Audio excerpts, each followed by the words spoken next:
Rodinei Silveira, né?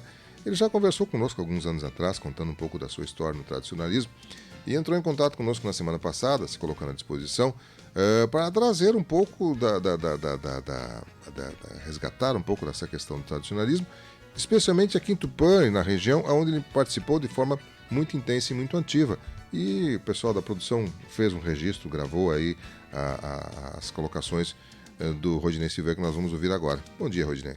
Bom dia, Miguel, a dona Amélia, aos funcionários dessa emissora, aos ouvintes que sintonizam este programa, muito ouvido em nossa cidade e interior. Principalmente eu, quando estou em casa, sempre escuto variedades. Gosto muito de ver as pessoas virem comentar o que passou e falar aqui nesta emissora. Miguel, em primeiro lugar, eu queria falar que em 1968, eu tinha 15 anos de idade, quando vim para Tupanciretã para estudar e comecei a frequentar o CTG Tapera Velha. De 68 até 2021, eu sempre estive presente quando chegava a samba crioula. A samba crioula, em 68, Teodorino Chaves Moreira, o pai da professora Zamir, mais conhecida por Tia Zamir, era quem conduzia esta chama. Eu lembro daquela época das pessoas que frequentavam, que vinham junto, lembrando aqui, de momento, seu Juvenal Viana, o seu Gervásio Alberto, o seu Ismael, que trazia junto com ele sempre a sua esposa, a dona Orfélia. Então, Miguel, desde aquela época, sempre eu acompanhei a trazia da chama. Eu lembro uma certa oportunidade, foi pelos anos de 1970 e poucos. Era uma chuvarada medonha que era, muita água que era. E nós fomos buscar a chama. Nós pegávamos a chama na estação experimental, ali que nós pegávamos a chama. E o Teodorino Chaves Moreira trazia a chama. E era muita chuva. Ali onde hoje é a estação rodoviária, não tinha rodoviária ainda ali. Então essa passagem eu conto para as pessoas e as pessoas acham muito lindo que o Teodorino disse assim: socorro, minha gente, que eu estou cego.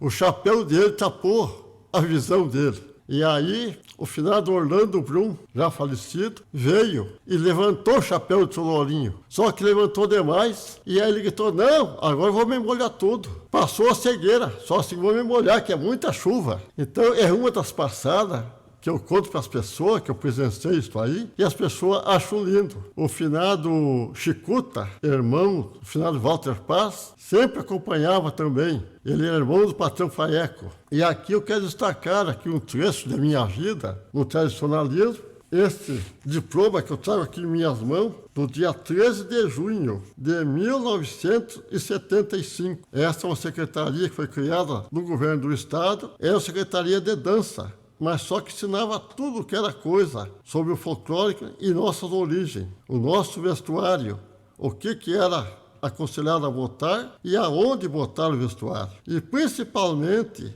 nós ter o patriotismo e respeito à nossa bandeira, a bandeira do Brasil e a bandeira do Rio Grande do Sul, a bandeira do município e a bandeira do CTG. Nesta época, Miguel, aqui em Tupanciretã só existia o CTG Tapera Velha. Aí, com o passar dos anos, foi surgindo novas entidades. A partir de 1976, o senhor Zeno Mendonça Cardoso foi escolhido como comandante dos desfiles de farroupilha e dos acampamentos. Nós acampávamos primeiro no Sindicato Rural e, posteriormente, lá no frigorífico. E mais tarde, no Olho da Cobra, onde saía rodeio. O Tapera já tinha comprado a sede do Tapera, onde hoje é a sede campeira, pelo patrão Rafael Vanhosa de Figueiredo Paz, mas não tinha ainda construído a sede campeira. Então os rodeios saíam lá no Olho da Cobra. Somente em 86, quando o patrão Cláudio Pueschi assumiu o Tapera Velha, e neste mesmo ano, Miguel, eu assumia a entidade Nativista Taquarimbó, a qual sou um dos fundadores e reativadores. Como todos sabem, que o Taquarimbó teve fechado de 1994 a 1999. E com muita teimosia minha, muitas viagens que eu dei e auxílio de mais companheiros, conseguimos trazer de volta ao tradicionalismo a entidade nativista Taquarimbó. Mas, Miguel, aí começou a surgir nos finais dos anos 70, 79, foi fundado o Pedro Quebra, pelo patrão Zeno Cardoso. Também surgiu na época o Negrinho do Pastoreio, do finado Volmar Neto da Costa. Surgiu também o São Joaquim, da família Barcelos, liderada pelo tradicionalista Eroni Corso de Barcelos. E o Taquarimbó, liderado pelo tradicionalista Carlos Mendonça, o qual eu fiz parte desde a primeira patronagem e dos fundadores, que era o Carlos Mendonça, o seu Feliciano Pacheco, o Frederico Marques, o já falecido Júlio Camilo e Carlos Alípio Cortes. E esse era o quadro A do Taquarimbó. E o quadro B é liderado por Beto da Silva Mendonça, Jairo da Silva Lopes, Rodinei Silveira, Belker Ubirajara Lopes e Jordão Moraes. Mas voltando, Miguel, a falar aqui, o primeiro rodeio crioulo que saiu nesta região foi lá na Fazenda da Selva, lá no pai do Nego Hernandes. Esse foi o primeiro da região. E depois em Santa Luzia, na propriedade do tradicionalista Zeno Cardoso. Lá saiu vários rodeios lá. Eu me lembro que o rodeio de 1980, foi um dos maiores rodeios que teve aqui na região.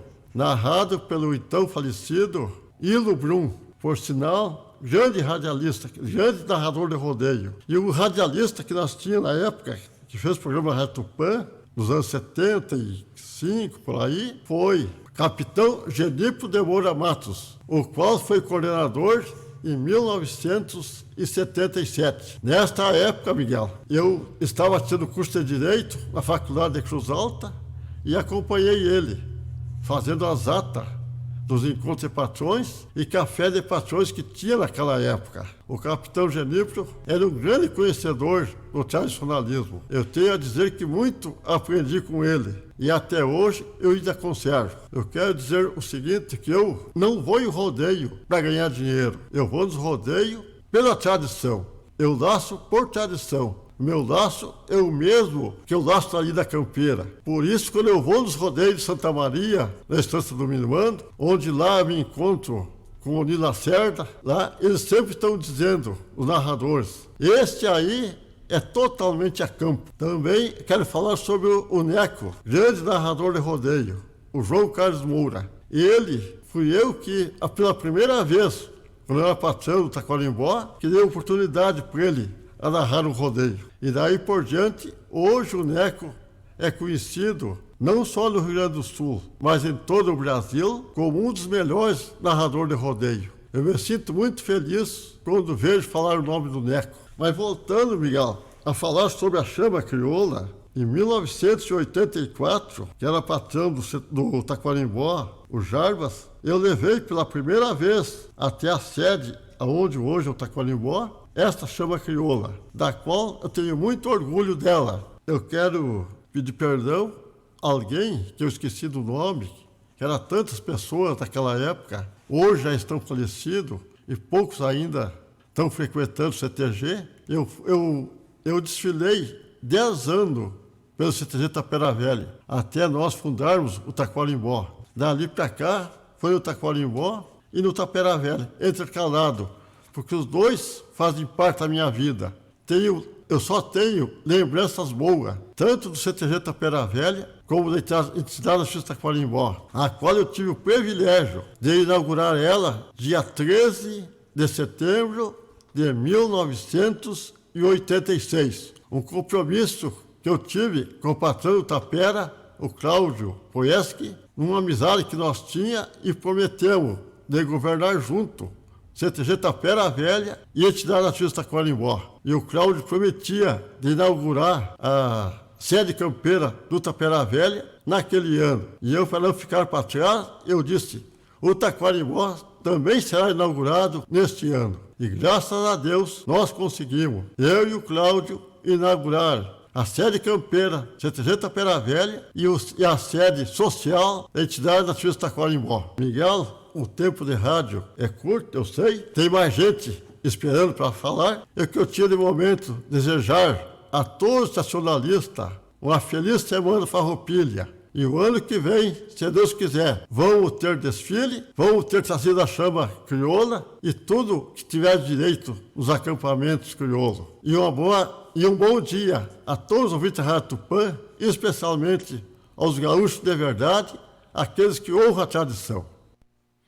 Esse é Rodinei da Silveira, tradicionalista, que conversou conosco na semana passada, né?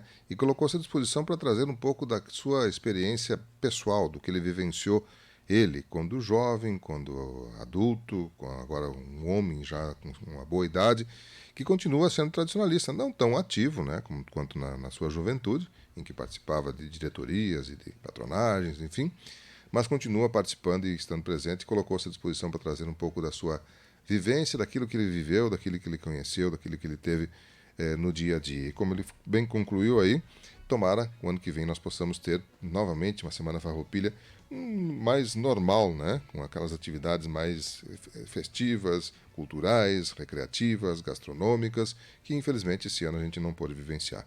E ele concluiu, parece que ele adivinhava, né? Diz, o tempo é curto e a gente tem mais gente para falar. Tem mais gente mesmo. O secretário João Flores daqui a pouquinho vai falar com